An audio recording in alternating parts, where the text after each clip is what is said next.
Actually, this total lunar eclipse came from a new moon that started back on 15th of November 2020, because back then there was a new moon around the degree of this eclipse point in late Scorpio. So if you have certain planets in late Scorpio that's triggered by the new moon back then, that means the late degrees of Scorpio, you may this may be like an 18-month development of the energies leading up to this point of this total lunar eclipse. And the main aspect that I want to touch on is that that that total lunar eclipse squaring Vesta and also Saturn, particularly Saturn, because it's just only 1 degree away from exactly squaring.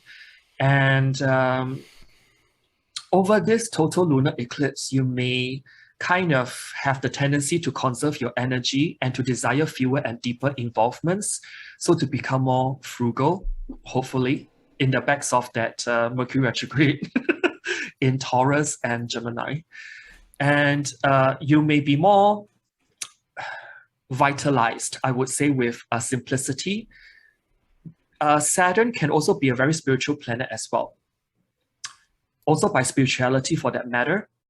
Particularly, Saturn is in the sign of the sky gods, which is Aquarius. Maybe you need to organize your involvements a bit better. And over this total lunar eclipse, you may also assimilate information coming from the subconscious more slowly, because Saturn does delay stuff or slows things down. Saturn is still direct, so that's the only saving grace. Thank God it's not retrograde. And you tend to delve more deeply into ideas. Because I feel that with this square, this total lunar eclipse squaring Saturn, it is really also providing us the opportunity to search for the deeper meanings inherent in everything. Can we actually see the pattern, which is Aquarius, in all that is in our physical reality, what's going on in the world, which is that, Saturn square nodes. And, but I would say that at worst, or the lower vibrational energy, this total lunar eclipse can really be bringing out the fear, which is Saturn. Maybe we are afraid of making mistakes or of failing. And hence it just kind of holds us back. And we also may be overtly cautious. So it's that continuation of April's energy of cautious optimism that is also brought up to the surface. Other things that may be not so desirable, it may also bring up like inner inhibitions or repressions. For some people, it may even be depression and loneliness as well, or separation from the community because of the square influence. There may be some form of renunciation or difficulties in the relationship with the opposite sex as well, which may come up. And collectively, I think we are also feeling this energy of joint and shared suffering of some sorts. And in some personal cases, I've also seen Saturn square nodes whereby perhaps also over this total lunar eclipse, the divorce rates may also go up. Yeah, something pertaining to that.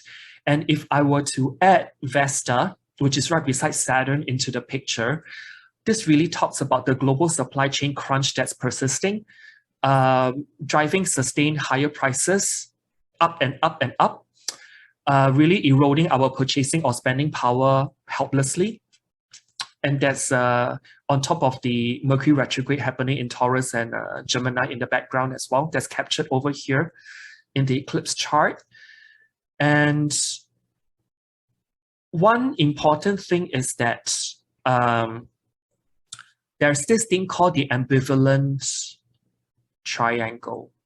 Because when I look at that eclipse point, we see that Mars and Neptune are forming trine and sextile to their opposition. Yes. Let's say I focused a little bit more on the personal effects that we might go through as human beings. And I'll again give you a little bit of a rapid fire of what will, what you can do, what are maybe the positive ones, what are the maybe negative ones, manifestations as well. So I guess let's start again with the negative ones. So we have a little bit of you know, during the end of this coverage, we have a bit of a easier way out of it.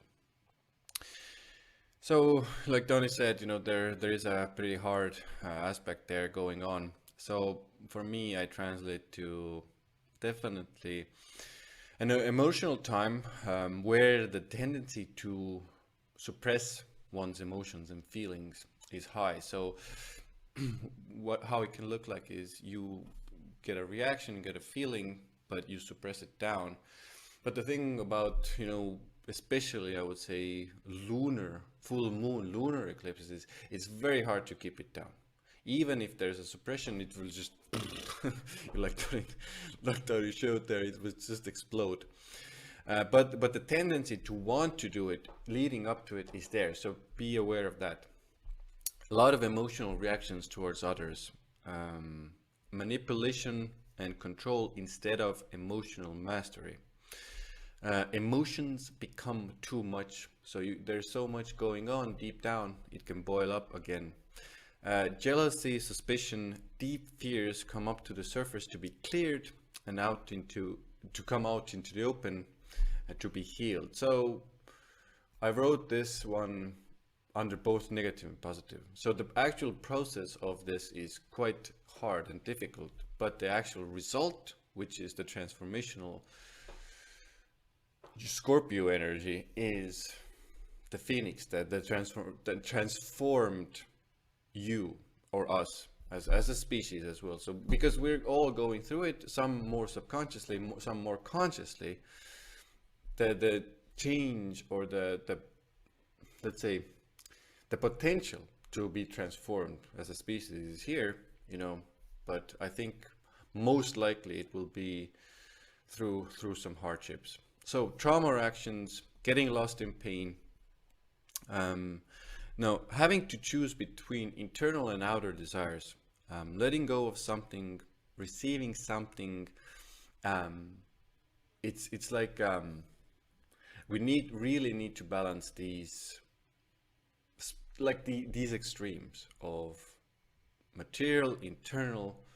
What do we want? What do we actually desire? What we can get?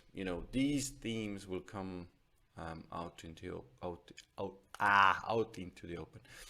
Now, shocks to the financial system. I think Donnie already mentioned that, and I don't know if it's even a surprise if you've been following a little bit of astrology, but we might need to still say it.